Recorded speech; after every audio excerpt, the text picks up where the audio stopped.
Here with Stuart Buchanan, who describes himself as an evangelist for the web. Stuart has been driving digital innovation in the creative industries for over 20 years.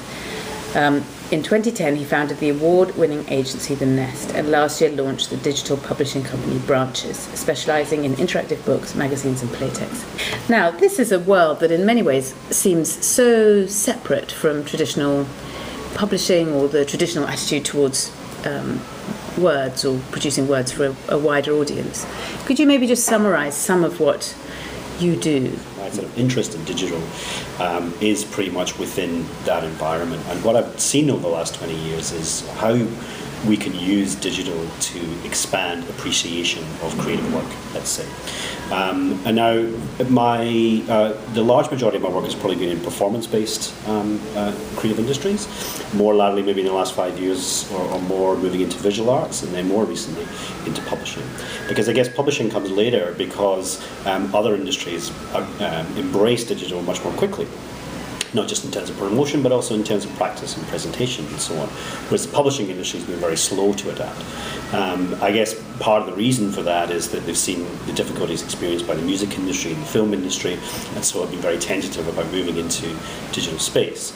Whereas as an independent producer and worker, I'm not sort of confined by the sort of business model of traditional publishing, and so therefore we're much more agile, and we can experiment and adopt new practices and new technologies in a way where larger publishing houses can't do. So what we've really done in the last year or so is launch a publishing company, Branches, which again is either working with publishers or working with organisations such as art galleries. We're publishing art catalogues through the publishing company as well, and working with them to in what is in many respects a kind of it is a little bit of a new paradigm insofar as there aren't necessarily rules about how you should go about publishing in this particular space. And we're not talking about ebooks, we're talking about sort of beyond ebooks and this next generation of digital publishing. Which would be, when you say beyond ebooks, what so effectively we're looking at something that you may have, for example, about 70% of American publishers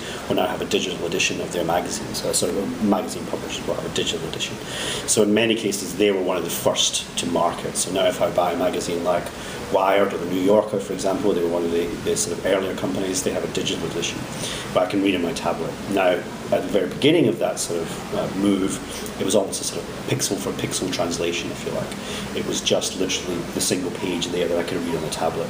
Now, over the last sort of couple of years, those pages have become much more designed for tablet, for example. So therefore, I have much more interactivity, much more video and audio, sort of interaction, particularly around infographics and diagrams and so on. So for publishers of magazines, textbooks, catalogues, this is a very exciting space because we can break out of the sort of confines of the page, if you like, and start to present ideas in a much more sort of immersive way. When we look at, I guess, more sort of in the fiction space, this is a space to sort of, if you like, expand the story world. So the ebook will remain very similar to the printed page, but using particularly tablet technology, we can. I always like it when someone says, "What would you do with this sort of technology?" And I would say it's sort of very akin to thinking about DVD extras. That's quite a good analogy insofar as you've made the film, but you understand that you have to, in order to promote the DVD or to sell the DVD, that you're making a sort of a bunch of content that wraps around it, that sort of expands the appreciation and understanding of the work. So that's the sort of space that fiction writers are sort of looking at. How can I expand the story world, beyond the printed or the facsimile of the printed page that is the ebook, and use this technology to sort of create a bigger experience. I mean, I must say, over this period of time, having spoken to many people, there's a lot of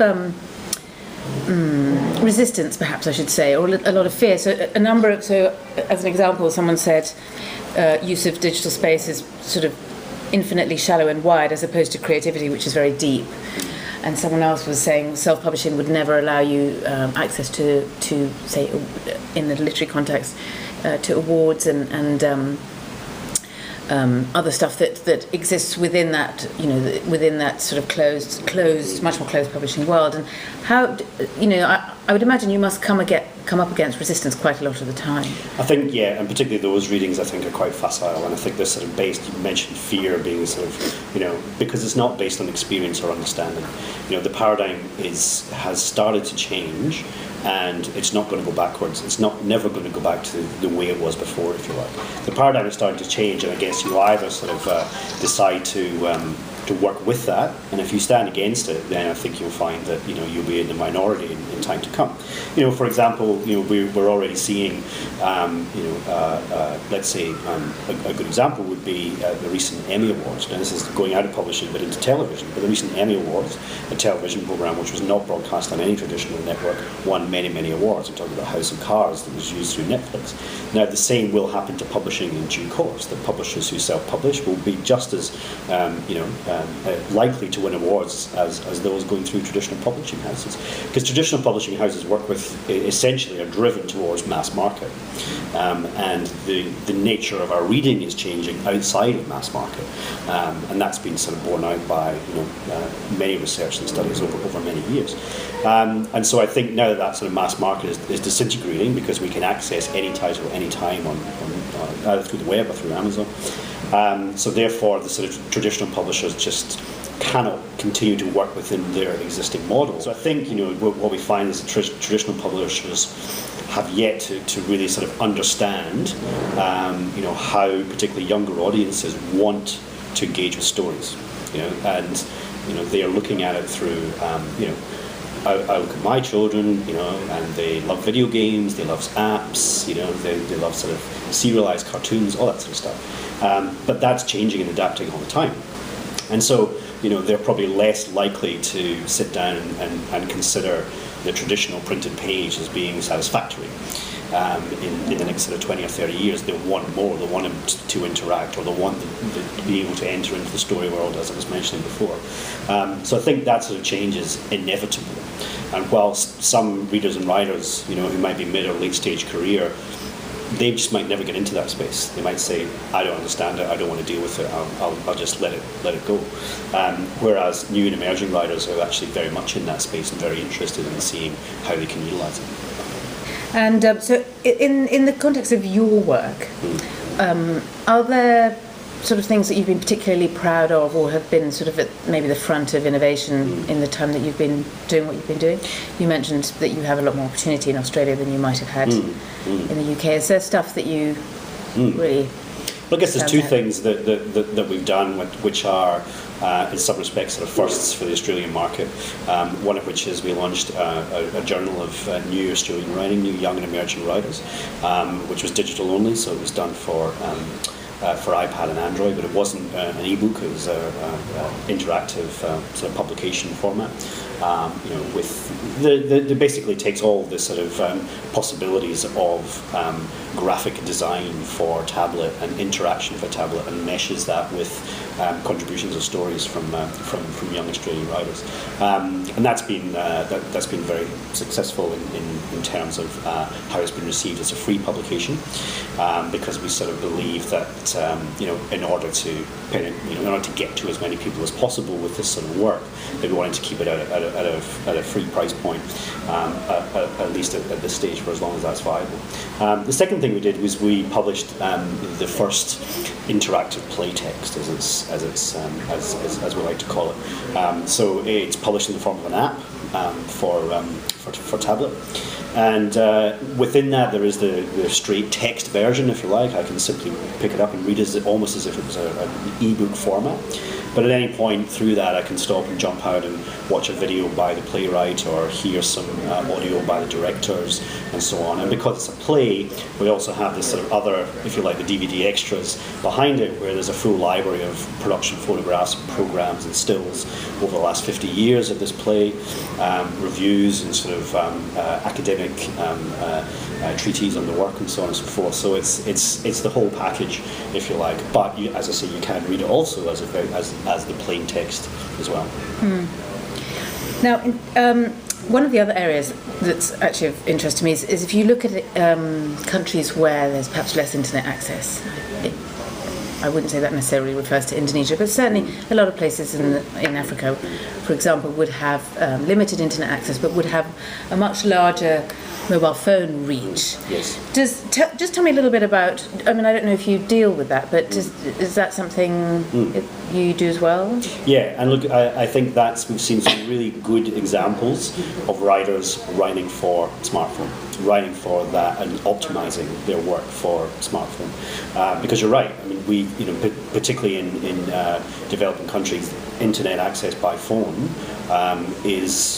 will be the only form of internet access. And actually, the way smartphones are going, it's absolutely sufficient for many people, because they can do many things that we hitherto have done on a laptop or a desktop. We can now do on a smartphone and more. So as we're thinking about that as being the distribution platform. So for example, there's a company now in America called Oyster, and they are sort of positioning themselves as a Netflix for books, which is basically I pay a monthly subscription and I can access a whole library of books, but they're served to smartphone. It's optimized for a smartphone experience. So at any point, wherever I am, I can basically pick up a book and start to read it on the smartphone surface. So I think, all of our work is very, very focused on mobile and tablet, but being cognizant that mobile has to be part of the mix as a distribution platform, because it's only increasing. Now, we found, I used to say about a year ago when I was sort of doing a lot of talks and conferences, I said there'll come a point, probably around about 2015, where more web pages will be accessed via mobile than there will be any other platform. Now, with some of the people I work for, that's already happened. So some of the websites of the people that I work for, 55-60% of people are accessing it through mobile. So it's no longer a sort of nice to have. It's actually now we're talking about saying, well, it has to be foremost in your thinking. So what do you see then, from your position, as sort of going forward the most exciting possibilities within these various digital artistic? Well, I think what's really nice about it is that the more that we work in this space and the more we talk about it, the fundamental thing that just keeps coming back to is this idea of actually the platform sort of doesn't really matter. What we're now seeing is a sort of focus on this idea of that the storytelling and the story is critical, but now we're able to say, do I need to tell that story in that format? Do I need to tell my story in a 400-page ebook style or a printed book? Can I tell my story, albeit still in the written word, but can I tell my story through different means, through different formats? And there's a lot more available to us. And also, how can I involve my readers in the story? We've seen some lovely examples of work that involves readers in lots of different ways. And also, can the story change and evolve? Because obviously with the printed book, once it's gone to press, that's it. Until the next edition comes out. Whereas with digital publishing, that's not necessarily the case. What does that mean? And also, I guess the last thing is sort of the way that writing is conducted. If there is the possibility of no longer having to write necessarily in a linear fashion, what does that mean for narrative? What can you do with the narrative and characters when effectively a sort of digital book can allow you to go potentially in any direction? Now, it might sound chaotic, but it could be actually a great opportunity for some writers to play with that. So I think it sort of opens up the possibilities in ways that we've yet to really discover, and that for me is the most exciting part.